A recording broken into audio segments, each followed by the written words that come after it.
Tokoh Imam Ahmad. Ini merupakan biodata ringkas ataupun riwayat hidup Imam Ahmad.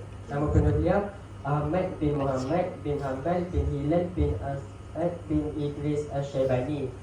Riwayat hidup dia lahir pada tahun 164 Hijrah bersamaan 780 Masihi di kota Meu. Dan wafat dalam tahun 241 Hijrah bersamaan 855 Masihi di Baghdad. Kita tengok latar belakang pendidikan dia. Imam Ahmad ni antara kehebatan dia mampu hafal Quran ketika berusia 14 tahun lagi. Dia juga kuasai bahasa Arab dan kesusasteraan pada usia yang muda, iaitu 14 tahun. Pada umur 16 tahun pula, Imam Ahmad ni dah bermusafir ke Mekah, Madinah, Syam dan banyak tempat lagi bertujuan untuk menimba ilmu hadis. Sebab dia minat, bukan sebab dia terpaksa atau apa, tapi sebab dia minat.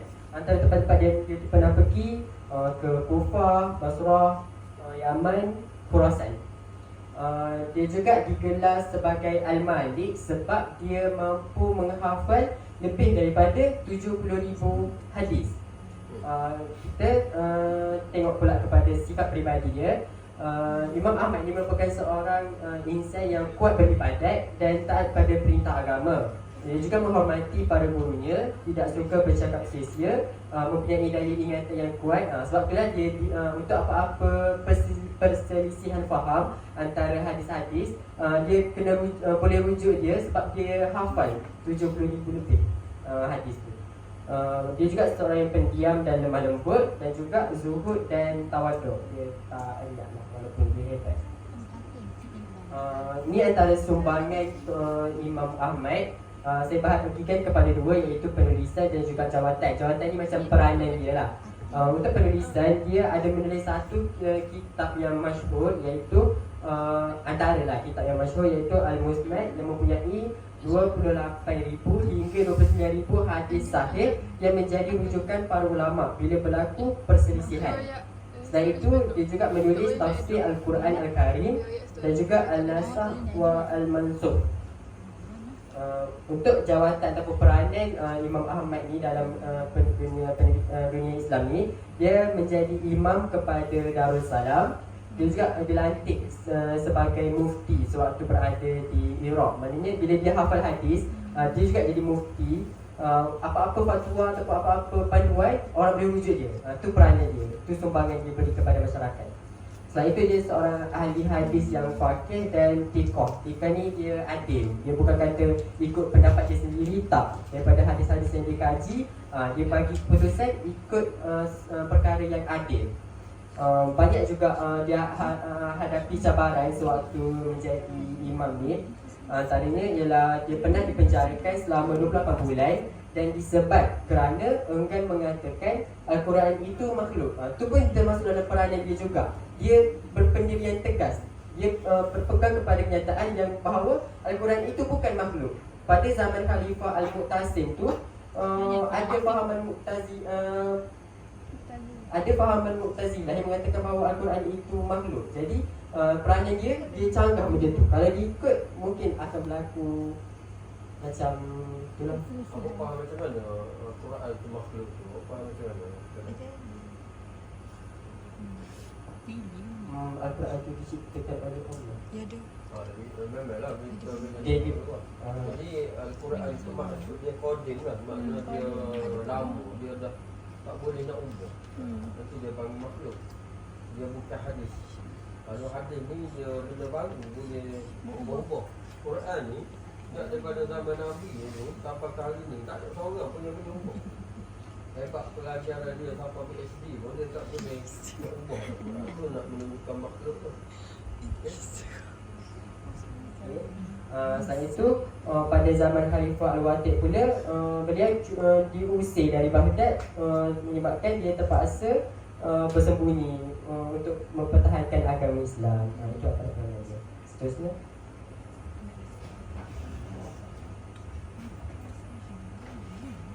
kalau boleh panel ni, pembetul ni kena kait sikit lah dengan profession guru. Tokoh tu apa yang kita boleh ambil pengajaran ataupun kita boleh ambil contoh lah daripada tokoh-tokoh ni dalam profession guru kita untuk kita bawa ke sekolah nanti dan sebagainya lah. Boleh cerita sikit lah. Baiklah kali. Okay, seterusnya kita akan pergi kepada tokoh yang kedua iaitu Imam Abu Hanifah. Jadi sedikit biodata tentang Imam Abu Hanifah. Yang pertama ialah nama sebenar dia. Nama sebenar Abu Hanifah ialah Nu'man bin Thabit bin Zuta bin Mah Al-Taimi Al-Kufi, atau dalam riwayat lain ada juga mengatakan nama sebenar Abu Hanifah ni ialah Al-Nu'man bin Thabit bin Al-Nu'man bin Al-Marduban. Lepas tu Abu Hanifah ni dilahirkan di Kufah iaitu Iraq ketika zaman pemerintahan Abdul Al-Malik bin Marwan. Kehidupan ataupun riwayat hidup Abu Hanifah ialah dia dilahirkan pada tahun 80 Hijrah bersamaan dengan 5 September 1669 Masihi dan telah wafat pada tahun 150 Hijrah bersamaan dengan 767 Masihi. Dan satu keturunan di mana Abu Hanifah ini merupakan salah satu daripada 4 imam mazhab yang bukan keturunan daripada keturunan Arab, di mana dia berketurunan Parsi. Jadi itu adalah satu keistimewaan Abu Hanifah ini. Biasanya mazhab-mazhab lain ini merupakan keturunan daripada keturunan Arab, tapi Abu Hanifah ni dia merupakan seorang yang berketurunan Parsi.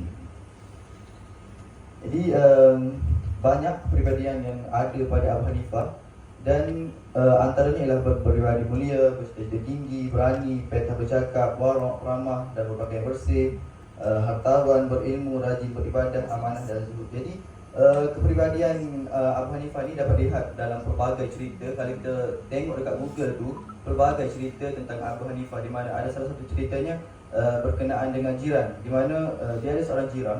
Jiran ni setiap malam dia akan melakukan bising, membuat bising. Tapi Abu Hanifah dia tak tegur apa pun. Lepas tu ada satu malam tiba-tiba seorang jiran dia itu tidak buat bising. Okay, Abu Hanifah pun pelik lah. Tapi sebenarnya rupa-rupa jiran dia ditangkap. Jadi Abu Hanifah pergi dekat tempat ditangkap jiran tu, ditanya kenapa tangkap jiran dia, sedangkan jiran dia perlu ada hak. Kalau kita akan marah jiran tu. Jadi itulah, kita kalau kita nak hidup bermasyarakat, kita perlu hidup macam mana Abu Hanifah ni hidup lah. Dia memuliakan jiran dia, walaupun jiran dia buat bising malam apa, tapi dia ingat apa Nabi pesan. Nabi kata memuliakanlah jiran-jiran kami. Okey, seterusnya kita akan tengok sumbangan Abu Hanifah ni. Yang pertama ialah dia mengarang kitab Fiqh Al-Akbar, yang kedua mengarang kitab Musnad, mengarang kitab Al-Alim wal Muta'allim. Dan Abu Hanifah juga mengasas mazhab Hanafi yang mana kita dipakai di antara dunia, seperti di Iraq, Mesir, Turki, India, Pakistan, Rula dan China. Jadi peranan Abu Hanifah ni, dia merupakan seorang yang menyampaikan ilmu di masjid. Itulah peranan dia. Dia lebih kepada fokus dia ialah bina fiqh, dan dia merupakan pakar rujuk, di mana kalau macam orang nak tahu hadis ni betul ataupun fiqh ni betul atau salah, mereka akan rujuk kepada Abu Hanifah ni. Jadi itu merupakan sumbangan dia. Jadi apa kaitan dia dengan kita profesi guruan ialah kita sebagai guru, contohnya kita ni guru bahasa Melayu, jadi kita perlu jadi pakar rujuk lah dalam bidang macam contoh tata bahasa dan sebagainya. Kalau dalam fikir bagaimana kita nak handle student-student tu, jadi kita kena faham, kita kena pakar dengan benda tu. Jadi itulah apa yang kita boleh ambil daripada kisah ataupun sumbangan peranan daripada Abu Hanifah.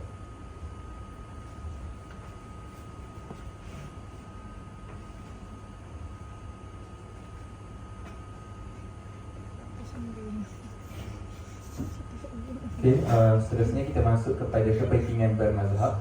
Yang pertama adalah membolehkan kita mengenal agama dengan kefahaman yang benar dan tersusun. Jadi dengan bermazhab ni, kenapa penting ni bermazhab? Sebab kita boleh faham agama ni dengan benar tersusun. Sebab kalau kita baca hadis Al-Quran, kita tak faham. Mungkin ada terjemahan, tapi penerangan yang sebenar tu yang lebih memahami adalah para ulama. Jadi dengan kita ikut mazhab-mazhab ni, sebab imam-imam mazhab ni dia kefahaman dia, ilmu dia bukan biasa-biasa. Mereka dah faham, mereka dah hafal hadis, mereka tahu asbab nuzul Quran, asbab hadis diturunkan. Jadi dengan mereka kita ikut mazhab ni, kita boleh elakkan diri kita daripada melakukan kesesatan lah. Seterusnya menjaga keseimbangan hidup. Jadi dalam setiap mazhab ni, dia dah ajarkan macam mana kita nak seimbangkan dunia dan akhirat ni, supaya kita ni tak lebihkan dunia, tak lebihkan akhirat. Sebab kalau kita lebihkan dunia pun akhirat kita rugi. Tapi kalau kita lebihkan akhirat, dunia kita kurang, macam tak seimbang juga. Jadi kita kena ada perseimbangan antara dunia dan akhirat. Seterusnya, membantu seseorang untuk mendapatkan pemahaman yang lebih mendalam tentang prinsip-prinsip Islam dan hukum-hukumnya. Jadi untuk yang ni, memang mazhab ni, contoh kalau kita tengok tentang rukun Islam dan sebagainya, kalau kita baca tu mungkin kita hanya faham, maksudnya macam menunaikan solat, puasa dan sebagainya. Tapi imam-imam mazhab ni dah buat penerangan macam mana syarat sah wajib solat, syarat sah solat, syarat wajib solat, syarat sah puasa. Jadi dah terang-terangkan dengan detail supaya kita faham dan tak berlaku kesalahan. Sama juga menghindari kesalahan dalam hukum hakam. Jadinya imam-imam mazhab ni, bila kita bermazhab, kita dapat elakkan diri kita ni daripada kesalahan dah dalam hukum hakam. Sebab imam mazhab ni dia terangkan, sebab perbezaan dalam mazhab ni lebih kepada ilmu fiqh yang sebenarnya. Jadi dengan kita ikut mazhab ni, mungkinlah ada perbezaan antara imam mazhab, tapi kita boleh yakin dengan, sebab kita yakin imam mazhab ni dia ada kefahaman yang diakui oleh guru-guru mereka sendiri. Okay, seterusnya kita masuk pada pengenalan kaedah-kaedah fiqh. Macam mazhab ni kan, dia ada 4 mazhab. Jadi kenapa kita di Malaysia ni menggunakan mazhab Syafi'i berbanding dengan Hanafi, Maliki dan Hambali? Sedangkan di negara lain, negara Arab, Eropah dan sebagainya, lebih kepada mazhab Hanafi, Hambali dan Maliki. Di mana kita nak respon kepada orang tanya kita, kenapa Malaysia menggunakan pendekatan hukum hakam menggunakan mazhab Syafi'i, sedangkan di Perlis kita tengok Perlis menolak adanya bacaan kunut, kerana tidak ada dalam hadis, yang mana mereka berpegang dengan mazhab Hanafi di Perlis.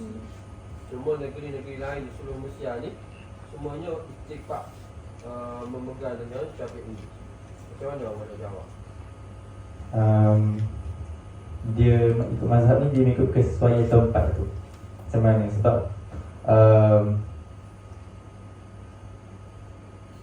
ni ikut pendapat saya, kalau ikut saya, sebab dulu mazhab yang dulu kan, sejarah dulu kita kaum Melayu ni, dia kaum anut agama Hindu dan Buddha.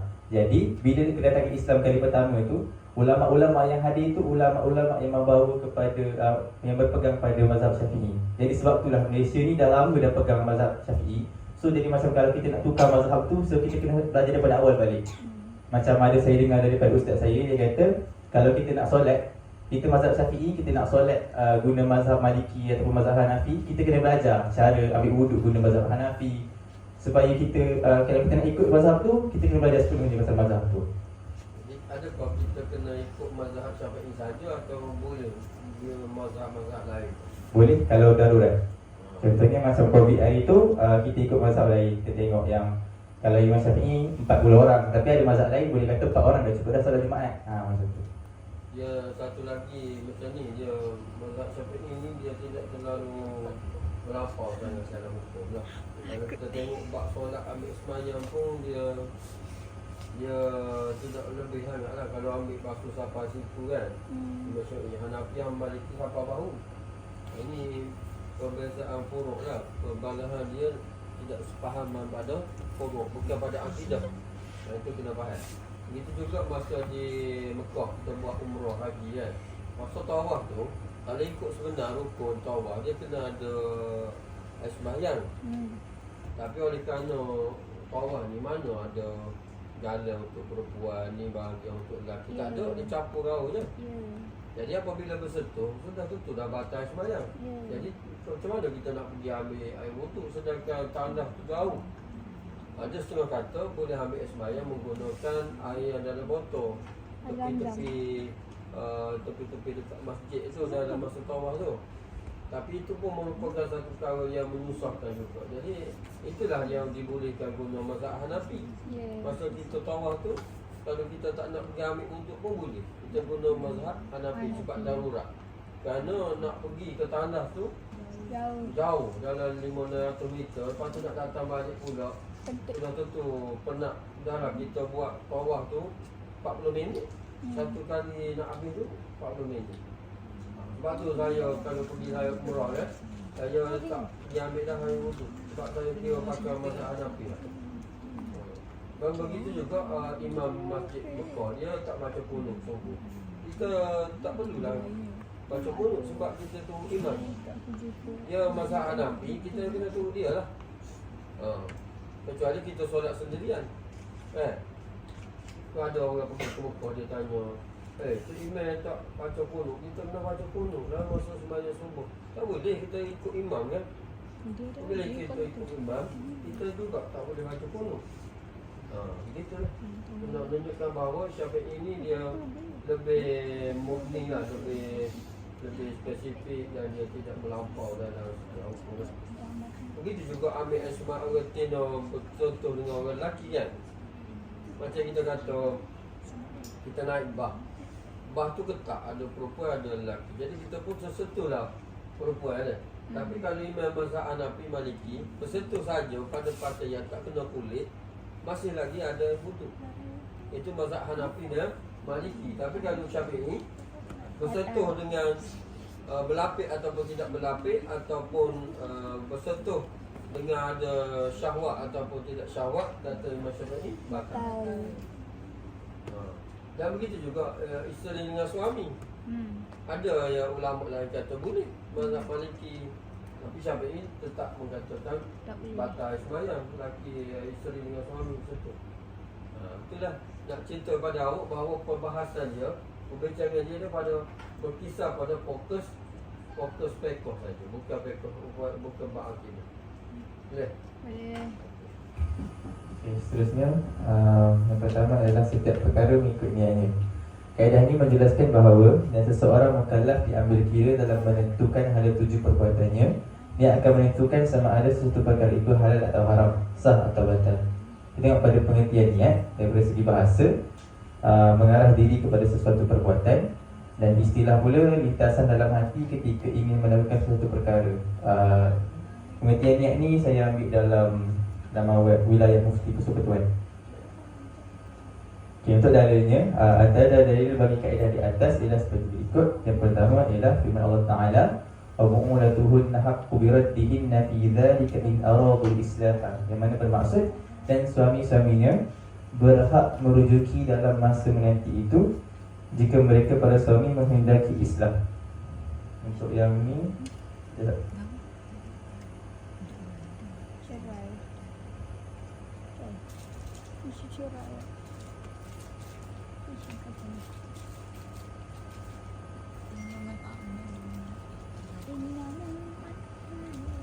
Untuk yang ni, Awak kena jelas tu ayat tu. Macam mana? untuk yang ni, cara dalil ni ialah Allah Ta'ala menyatakan bahawa hak suami untuk merujuk kepada isteri bergantung kepada niat suami. Jika beliau menginginkan islah, perdamaian, hak tersebut diberikan kepadanya untuk merujuk isteri dia.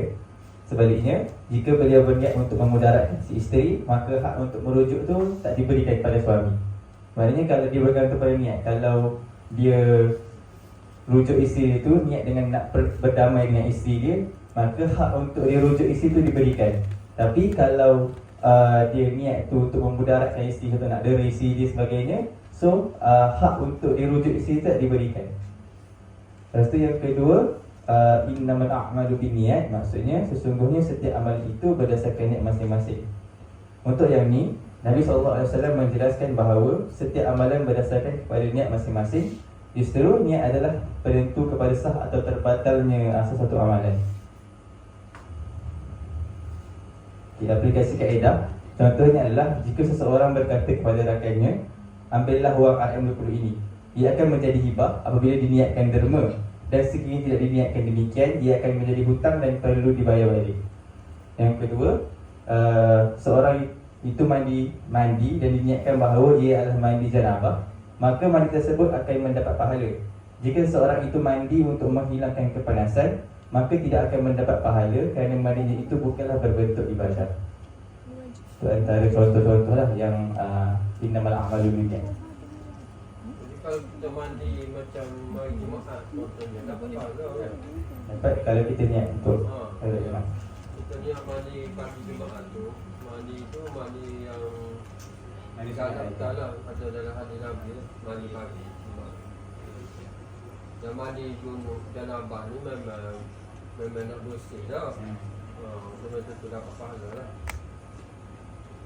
Kalau tak niat, tak sah mandi janabah. Tak sah. Tapi kalau mandi biasa, tak niat pun tak apa.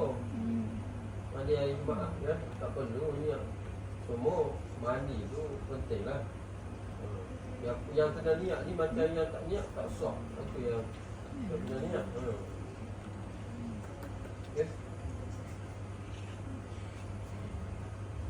Seterusnya kita masuk kepada kaedah kedua, iaitu keyakinan tidak dihapuskan dengan syak. Okey, apa definisi kaedah ni? Kaedah ini menjelaskan bahawa perasaan was-was ataupun ragu-ragu tidak dapat menghapuskan keyakinan seseorang. Imam Al-Suyuti ketika membincangkan kaedah umum fiqh yang kedua ni, dia menyebut al-yaqinu la yuzalu bisyak. Maksudnya keyakinan ni tidak dapat dihilangkan dengan keraguan.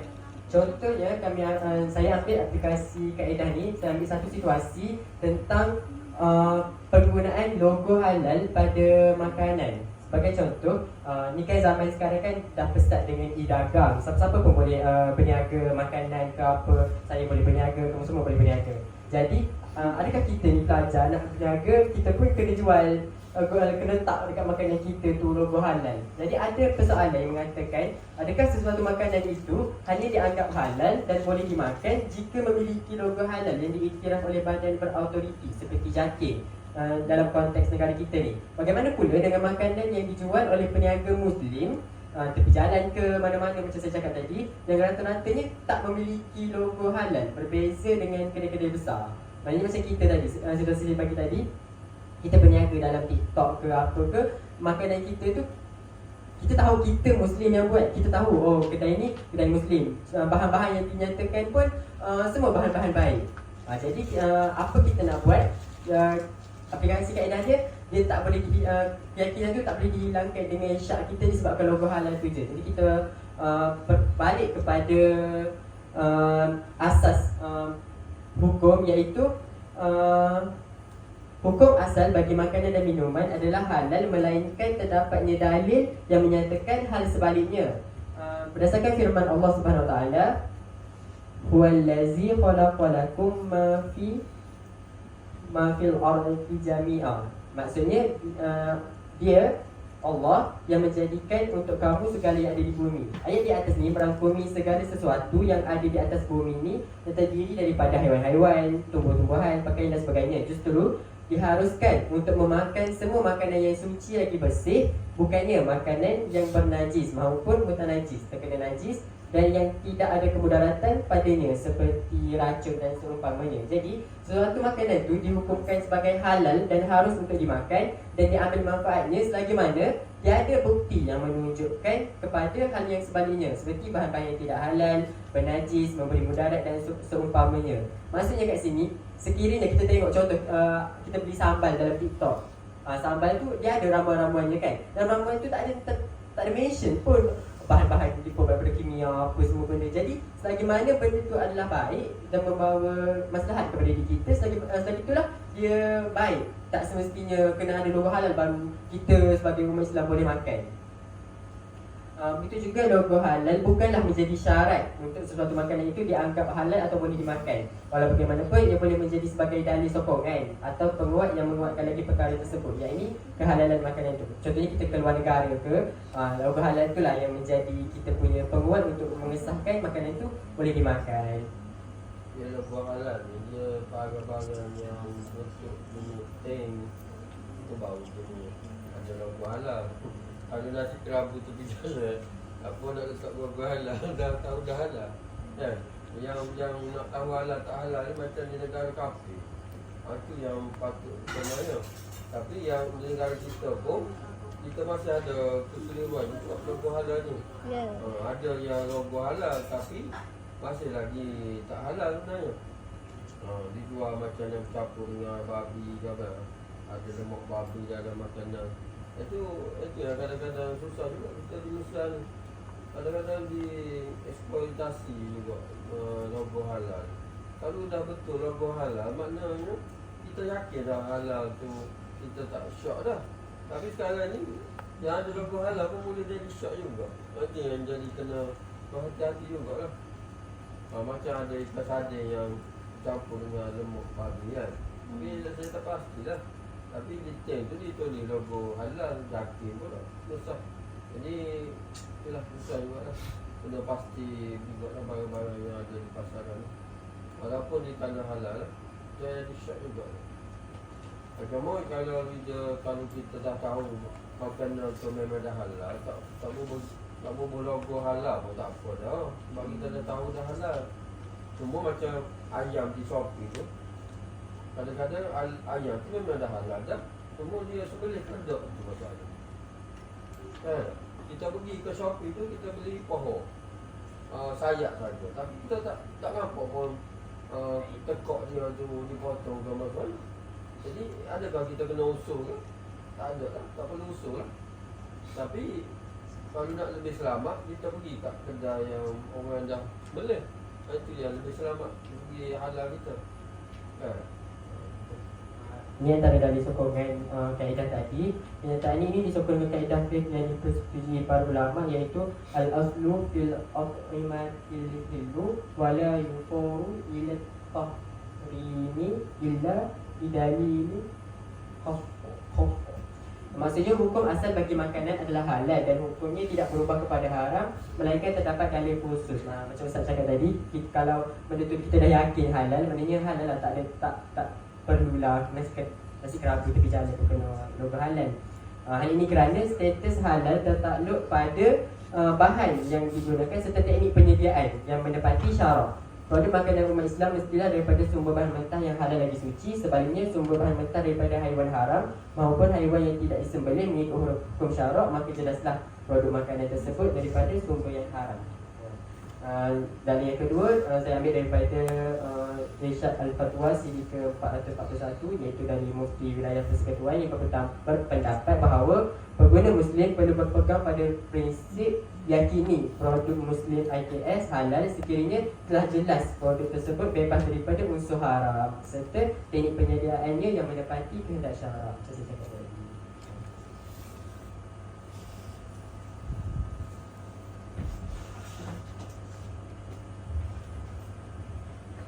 Seterusnya yang ketiga ialah kaedah di mana kesukaran di dalam kesukaran mengandungi kemudahan, di mana apabila berlaku satu kesulitan ataupun kesukaran dalam melaksanakan kewajipan yang diperintahkan oleh Allah, maka Islam ada memberi kita jalan keluar untuk mengatasi segala kesulitan yang dihadapi. Apa jalan keluar tu? Jalan keluar itu ialah di mana kita diberi pelanggaran dalam melaksanakan kewajipan tertentu. Contohnya, orang yang sakit dibenarkan untuk solat dalam keadaan duduk, sekiranya tidak mampu dia boleh berbaring. Jadi ada satu hadis di mana hadis ini daripada Rasulullah SAW yang diriwayatkan daripada Imran bin Husain yang berbunyi, "Shalli qa'iman fa illam tastati' fa qa'idan fa illam tastati' fa 'ala janbi." Mana bersolatlah secara berdiri, jika tidak mampu lakukanlah secara duduk, dan jika tidak mampu juga lakukanlah secara mengiring. Di mana kita nak lakukan solat ni, betul solat ni wajib, dan bagaimana kita nak lakukan solat ketika kita sakit. Jadi kita dah tahu, kalau kita sakit kita boleh duduk, kalau kita sakit kaki kita boleh duduk, kalau kita tak boleh berdiri kita boleh duduk, dan kalau kita macam tak boleh duduk lagi kita boleh berbaring. Jadi itu merupakan kemudahan yang mana diberikan kepada umat Islam. Okey, jadi apa dalil yang memberi sokongan kepada terdapat kemudahan dalam kesukaran ini? Yang pertama ialah firman Allah Subhanahu wa taala dalam surah Al-Baqarah ayat 185 yang berbunyi, "Yuridullahu bikumul yusra wa la yuridu bikumul usra." Yang bermaksud dengan ketetapan yang demikian itu Allah menghendaki kamu beroleh kemudahan dan dia tidak menghendaki kamu menanggung kesukaran. Jadi Allah sendiri kata kepada kita bahawanya dia tak tengok umat dia dalam kesukaran, tapi dia tak nak tengok juga umat dia melakukan kemungkaran. Itulah kemungkaran dengan kemudahan. Jangan ingat Allah beri kita kemudahan, kita melakukan kemungkaran. Okey. Dalil yang kedua ialah daripada Aisyah, katanya sesuatu yang diberi kepada Rasulullah antara dua perkara kecuali dia memilihnya yang paling ringan selagi tidak mendatangkan dosa. Dalam satu riwayat lain pula, baginda bersabda yang bermaksud, sekiranya tidak mendatangkan kesukaran kepada umatku, nescaya aku akan perintahkan kepada mereka supaya bersiwak setiap kali ingin mendirikan sembahyang. Jadi apa sebenarnya Aisyah nak katakan di sini? Bahawasanya Nabi ni dia nak buat satu perkara yang kita tengok dulu. Perkara ni susah tak untuk umat dia? Contohnya, ingat masa Nabi terima pasal solat tu, berapa kali Nabi naik berjumpa dengan Allah? Akhirnya berapa kali kita solat? 5 kali. Jadi Nabi tahu kalau buat 50 kali atau 100 kali, dia akan beri kesukaran kepada umat Islam. Jadi ini yang kedua, dalil yang kedua tu ialah berkaitan dengan bersiwak. Bersiwak ni bersugi. Jadi dia tidak wajibkan bersugi ni sebab tak semua orang boleh minat bersugi apa tu. Tapi dia merupakan perkara yang kata sunat lah, sebab Nabi sentiasa melakukan siwak ni. Dia bersugi ni dia ada kayu dia, kayu. Kayu. Jadi kita suruh nak solat, kita bonyok. Itu sebenarnya Nabi tak wajib lah. Kerana kalau Nabi kata wajib, memang benar. Kita setiap kali nak sembahyang kena gosok gigi lah. Tapi kalau amalan ni buat, maknanya bersiwak ni satu faedah besar lah kepada kebersihan mulut kita. Tapi bulan Ramadan tak boleh buat, sebab nanti dia ada rasa kayu tu lah. Jadi kita tertelan jadi batal pula. Ini juga gosok gigi bulan Ramadan, bukan batal tapi makruh. Tak digalakkan sangat lah. Kalau rasa macam nak gosok juga, gosok lah, tapi jangan banyak sangat ubat gigi tu, takut lagi tertelan. Ubat tu batal. Ini antara aplikasi kaedah kemudahan dalam kemudahan tu ada contoh ada dua. Yang pertama ialah orang yang dipaksa melakukan sesuatu perbuatan tanpa kerelaan tidak dianggap berdosa apabila dia melakukan perbuatan dipaksa tersebut, seperti minum arak, melafazkan kalimah kufur dengan syarat di hati beriman, membunuh dan lain-lain. Maksudnya di sini kalau kita dipaksa untuk lakukan sesuatu yang ke arah kemungkaran, jadi kita boleh, sebab imam kita tak sekuat iman kita tak sekuat iman Bilal, di mana ketika ditindih batu apa Bilal tetap ahad. Kita iman kita kalau kita Rasul kita kata, kalau kau tak minum arak ni kau kena bunuh. Jadi kita boleh nak minum arak tu, tapi jangan niat aku nak minum arak ni sebab tu sedap. Tak, kita niat kerana kita dipaksa. Kalau kita tak minum, kita akan dibunuh. Jadi itu yang kedua adalah orang yang diuji dengan sakit digunakan untuk bertayamum. Ini biasa kita dengar kalau kita sakit atau macam luka, kita boleh menggunakan debu yang untuk bertayamum. Yang ketiga, orang yang terlupa melakukan sesuatu larangan dianggap tidak dosa, seperti makan, minum, melakukan hubungan suami isteri dalam keadaan terlupa pada siang hari bulan Ramadan. Ini pada contohnya bulan ni lah, tiba-tiba kita masuk dapur terus minum air, tapi kita lupa. Jadi benda tu tak batal lah puasa sebab kita terlupa. Yang terakhir ialah orang melakukan perjalanan melebihi 2 marhalah walaupun dengan kaedah yang paling canggih, diberikan keringanan seperti solat jamak dan puasa. Ini biasalah kalau kita berjalan jauh, jadi kita boleh jamak solat kita, sebab ini merupakan salah satu kelebihan yang Allah bagi kepada umat Islam, di mana kalau mereka nak merantau, mereka boleh jamak solat itu. Jadi kalau ni buat jamak lah. Kalau kita solat macam kita GBIG ni pun kita solat jamak, dia merupakan kelebihan kepada saya dapat yang nombor 3 tu, orang yang terlupa melakukan sesuatu dia anggap tidak berdosa, seperti makan minum, melakukan hubungan suami isteri. Sebab tu kalau melakukan hubungan tu dapat tak ingat tu saya rasa pegat sangat betul dia. Tapi kalau makan minum tu biasalah berlaku. Sebab kita penat-penat kan, kita balik rumah tengok air belum minum, tak apa, selagi kita tak ingat. Jadi kalau hubungan suami isteri tu nampak sangat dah Melayu tu kena wayang kafarat tu, kena Ramadan. Okay.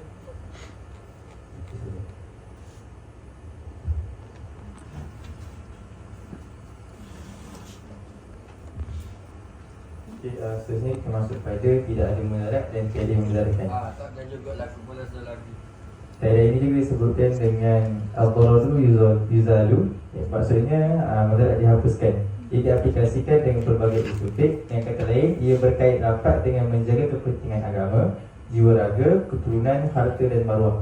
Kaedah ini menjelaskan bahawa segala kemudaratan perlu ditegah dan diharamkan. Ia termasuk mudarat yang umum dan khusus. Di samping itu, pencegahan awal juga perlu dibuat untuk mengelakkan daripada kemudaratan, sebagaimana kita menghapuskan kemudaratan yang telah berlaku dan mengawal daripada kemudaratan yang berulang-ulang. Dalil ini adalah yang pertama, firman Allah SWT, wa idza talaqtumun nisa fa balaghna ajalahunna fa amsikuhunna bima'rufin aw sarrihuhunna bima'rufin wa la tumsikuhunna diraran lita'tadu. Yang bermaksud, apabila kamu mentalak isteri-isterimu lalu mereka mendekati akhir iddahnya, maka rujukilah mereka dengan cara yang ma'ruf atau ceraikanlah mereka dengan cara yang ma'ruf. Janganlah kamu rujuki mereka untuk memberi kemudaratan, kerana dengan demikian kamu mengenali mereka. Untuk yang ni, Allah Ta'ala menjelaskan bahawa tentang ketidakharusan memudaratkan isteri. Si suami tidak boleh untuk meneruskan kehidupan dengan isterinya semata-mata ingin memudaratkannya. Sebaliknya, jika dia ingin terus hidup bersama, kehidupan tersebut perlulah diharungi dengan hubungan yang baik, ataupun menceraikan isterinya dengan baik jika perhubungan tidak dapat diteruskan. Jadinya untuk yang ni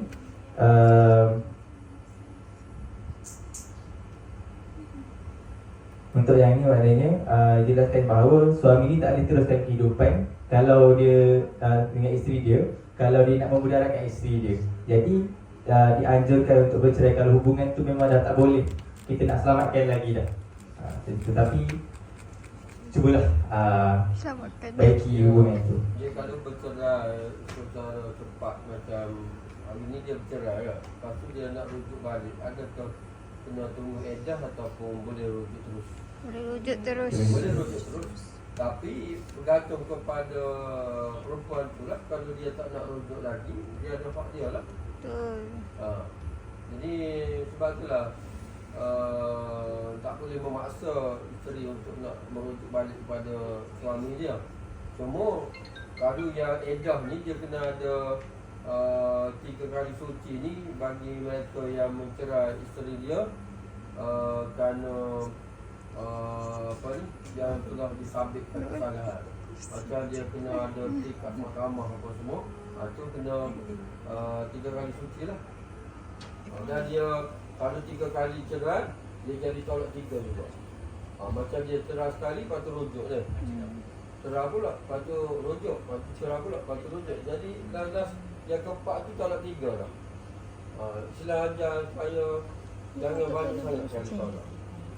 Jangan main-main dengan tolak. Sebab dia mau bina rumah tangga kan. Yang menjadi mangsa ni anak-anak lah, nasab tu. Jadi anak-anak kehilangan ibu bapa, bapak lah. Biasanya anak akan duduk dengan ibu kalau bercerai. Kecuali ibu tu memang tak ambil berat pada anak, itu biasa akan mahkamah bagi pada ayah lah pula. Tengok pada tanggungjawab yang dipikul oleh mana-mana, sama ada bapa atau ibu. Tak semestinya dia akan duduk dengan ibu. Kadang-kadang ibu ada yang tak bertanggungjawab. Gitu. Dan yang seterusnya adalah la dararu wa la dirara. Maksudnya tidak ada mudarat dan tidak ada yang memudaratkan. Yang ni sepertilah wujudnya satu kaedah capai, iaitu menolak kerosakan adalah lebih utama berbanding mendatangkan masalah atau kebaikan. Aplikasi kaedah contoh yang pertama adalah seorang yang membuka perniagaan di kaki lima sehingga mengganggu lalu lintas, maka wajib diambil tindakan untuk tidak memudaratkan orang lain. Untuk yang kedua pula, keadaan keharusan lelaki merawat perempuan dan sebaliknya jika keadaan darurat walaupun di tempat aurat. Namun demikian, seorang pesakit perempuan perlulah mengikut keutamaan berikut terlebih dahulu: doktor perempuan muslim pakar, doktor perempuan bukan muslim pakar, doktor lelaki muslim pakar, doktor lelaki bukan muslim pakar. Jadinya kalau keadaan darurat, contohnya kat hospital tu tak ada doktor, tak ada pun doktor pakar perempuan. Jadi dibolehkan doktor pakar lelaki untuk merawat orang perempuan. Dia boleh lelaki merawat perempuan, tapi dia kena ada perempuan lain masa dia rawat tu. Sebab takut menimbulkan ketenang pula. Kan? Dan yang terakhir, Tapi kalau lah kata nurse ataupun jururawat tak boleh masuk masa rawatan tu, terpaksa lah. Dan kita tidak ada pakar lelaki untuk masuk. Kita lebih yakin safe lah. Kadang-kadang dia malah, betul ni dia malah serabut yang dalam agama. kaedah yang terakhir ialah adat boleh dijadikan hukum. Pengertian dia, adat ialah peraturan yang sudah diamalkan turun-temurun sejak dahulu kala dalam sesuatu masyarakat sehingga menjadi hukum dan peraturan yang harus dipatuhi.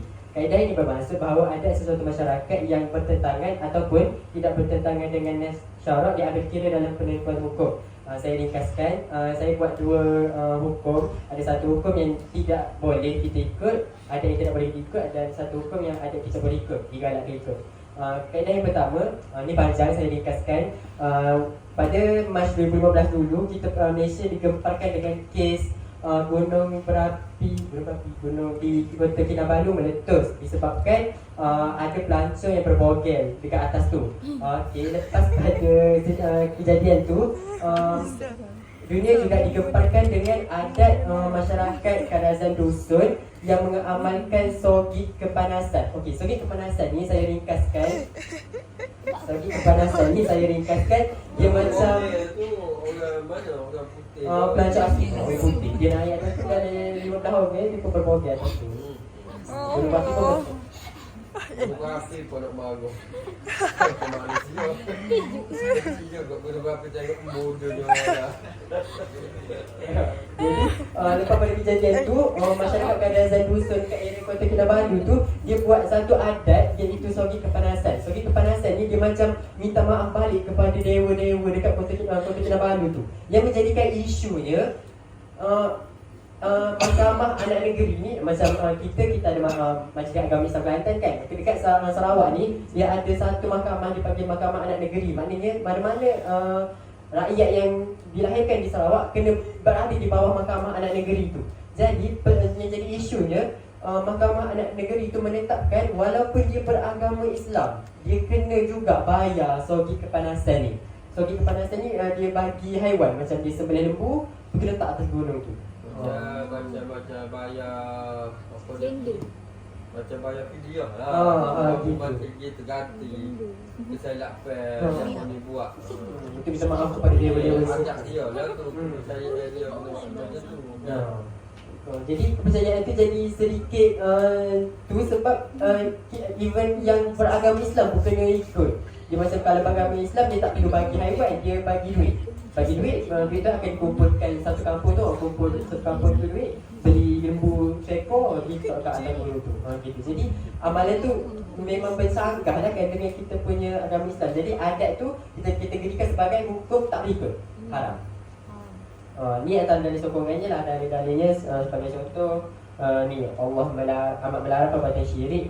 Dalam surah An-Nisa ayat 116, Allah telah berfirman yang mahfumnya, sesungguhnya Allah tidak mengampuni orang yang syirik dengannya akan sesuatu, tetapi Allah mengampuni terhadap dosa selain daripadanya bagi orang yang dikenakinya. Sesiapa yang syirik akan Allah sesungguhnya itu suatu kesesatan yang amat jauh. Jadi kita boleh letak kat sini, adat ni sepatutnya mufti dekat negeri itu tetapkan yang anak yang beragama Islam tak perlu buat sogi kepanasan tu.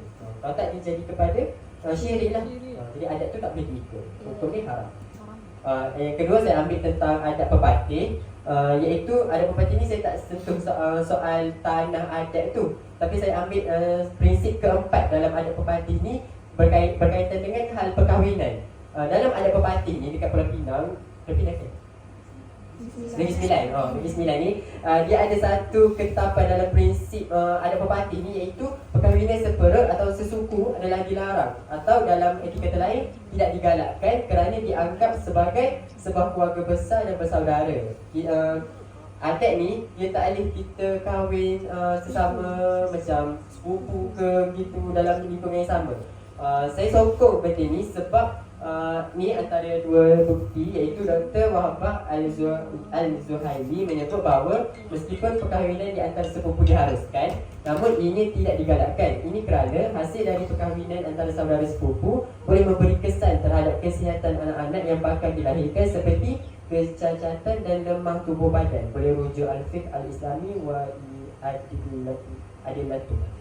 Yang kedua, saya ambil daripada berita semasa, Dr. Ahmad Samhani, seorang pakar perubatan, dia memetik sebuah kajian yang diterbitkan di laman National Library of Medicine NIH, yang mana hasil kajian merumuskan kanak-kanak daripada perkahwinan sepupu pertama mempunyai risiko 4 hingga 6% untuk mengalami gangguan genetik recessive autosomal.